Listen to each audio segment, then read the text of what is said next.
এক কলমের কোথায় জনগণের ভোটে নির্বাচিত প্রতিনিধিদের সেই বিদায় দেওয়া, এটা জনগণকে অপমান করা, ভোটারকে অপমান করা। কাজে তাদেরকে আবার স্বস্থানে স্থান করে দিতে হবে। সরকারি কর্মকর্তা কর্মচারী তাদের উপর হয়রানি বন্ধ করতে হবে, গ্রেপ্তার বন্ধ করতে হবে, মামলা থেকে তাদের রেহাই দিতে হবে, চাকরিচ্যুতি করা হলে, বহিষ্কৃতি করা হলে তাদের পুনরায় কাজের ব্যবস্থা করতে হবে। আওয়ামী লীগ সহ সমস্ত রাজনৈতিক নেতা কর্মী, ব্যবসায়ী, সাংবাদিক, সংস্কৃতি কর্মী, পেশাজীবী, শিক্ষক যাদেরকে গ্রেপ্তার করা হয়েছে, মিথ্যা মামলা দেওয়া হয়েছে, সকল মিথ্যা মামলা প্রত্যাহার করতে হবে এবং সকল বন্দীদের মুক্তি দিতে হবে। সেই সাথে সাথে দায় মুক্তি দেওয়া হয়েছে। 15 জুলাইয়ের পর থেকে যারা অপরাধ করেছে তাদেরকে দায় মুক্তি দিয়েছে। এই দায় মুক্তি দিয়ে কিন্তু একটা কাজ করেছে। দায় মুক্তি দেওয়ার অর্থ মানে কি? তার মানে এরা অপরাধী।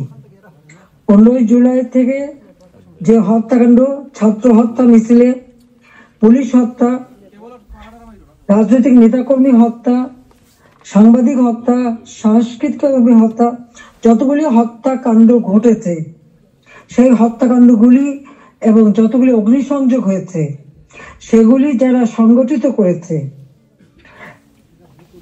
পূর্ণ তদন্ত করে তাদের বিচার করতে হবে। আর এই মিথ্যা মামলাগুলি যাদের বিরুদ্ধে দেওয়া হয়েছে সব মামলা প্রত্যাহার করতে হবে।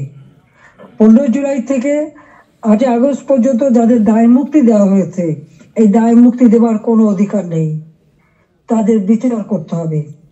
কারণ দায় মুক্তি দিয়ে আমাদের মাস্টার মাইন্ড খুনি ইউনূস সাহেব এটাই প্রমাণ করেছে যে এরা সব অপরাধী, এই সমস্ত অপরাধ তারা করেছে। একই সাথে মিছিল করেছে, ক্লোজ রেঞ্জে গুলি করা হয়েছে, মানুষ মারা হয়েছে। আবু সাঈদের হত্যাকাণ্ড, মুগ্ধর হত্যাকাণ্ড, সব হত্যাকাণ্ডের জন্য কিন্তু এই মাস্টার মাইন্ডেরই দায়ী। কারণ তারাই এই হত্যাকাণ্ড ঘটিয়েছিল, কারণ লাশ ফেলেও সরকার পড়ে যাবে। হ্যাঁ, আমি যদি আরো শক্তি প্রয়োগ করতাম অনেক লাশ পড়তো, আমি সরে আসতাম না। কিন্তু আমি তো লাশের উপরে লাশ ফেলতে চাইনি। আমি তো চাইনি মানুষ আরো জীবন দিক, কারণ আমি তো স্পষ্ট দেখতে পাচ্ছি যে পরিকল্পিতভাবে হত্যা হচ্ছে।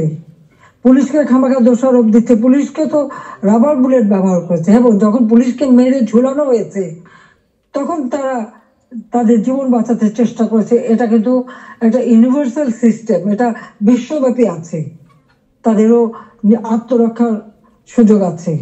কিন্তু যারা এভাবে পিটিয়ে পিটিয়ে হত্যা করলো, যারা আগুন জ্বালিয়ে দিয়ে পুড়িয়ে হত্যা করলো, তাদের বিচার কেন হবে না? যারা ঘরে ঘরে যে লুটপাট করলো, আগুন দিল, এমপি হোস্টেল, সংসদ ভবন, সেগুলি যারা ভাঙচুর করেছে, প্রত্যেকটা এমপির হোস্টেলের রুম তারা লুটপাট করেছে, তালা ভেঙে ভেঙে। প্রথমে চুরি করেছে, লুটপাট করেছে ছাত্র নামধারী, তারপরে সেখান থেকে পরে পুলিশে দিয়েছে। প্রত্যেকটা বাড়ি বাড়ি যে হামলা, লুটপাট। আমাদের তো কিছুই নেই, গণভবন লুটপাট, আমি তো গণভবন ছেড়ে দিয়ে আসছি। আমরা দেখলাম ইউনূস সাহেব নিজেই তার সমন্বয়কদের নিয়ে চলে গেছেন গণভবনে, কাজে লুটপাটের কিছু ভাগ বটরা নেওয়ার জন্য। সেখানেও যা যায় উনিও সেই লুটপাট করেছেন। কাজে এই লুটেরা এখন দেশ লুট করছে। শেয়ার মার্কেটে লক্ষ কোটি টাকা পাচার হয়ে গেল, কোথায় গেল ওই টাকা? ব্যাংকগুলি এক এক করে সব বসে যাচ্ছে। কেন? অর্থনীতিকে এভাবে কেন ধ্বংস করলো? যেখানে মাথা পিছু আয় আমরা বাড়িয়েছিলাম, আমরা আজকে আন্তর্জাতিকভাবে স্বীকৃত যে বাংলাদেশ উন্নত হচ্ছে, 35তম অর্থনীতির দেশ আমাদের লক্ষ্য ছিল। আমরা প্রকৃতপক্ষে এটা 25তম আমরা করে ফেলেছিলাম। আমরা আরো উন্নত করতাম। 26 সালের মধ্যে বাংলাদেশ আরো এগিয়ে যেত। 41 সালের মধ্যে বাংলাদেশকে আমরা একটা আধুনিক স্মার্ট বাংলাদেশ গড়ে তুলব, সেই লক্ষ্য নিয়ে আমরা কাজ করছিলাম। কেন বাংলাদেশকে এই বাংলাদেশের অগ্রযাত্রা ব্যাহত করা হলো, সেই জবাব এই খুনি ইউনূস, ফ্যাসিবাদ, স্বৈরাচার তাকে দিতে হবে। সেই জবাব তাকে দিতে হবে, তার ওই মাস্টারমাইন্ড এবং তার সমন্বয়কদের দিতে হবে, তার উপদেষ্টাদের দিতে হবে। শুনি কোন কোন বলে হাসিনার বিচার করবে। কি বিচার করবে? আমি তো কি অন্যায় করেছি? গরিবের পেটে ভাত দিয়েছি, নিয়েছে, যারা হত্যাকাণ্ডের সঙ্গে জড়িত তাদের বিচার হবে।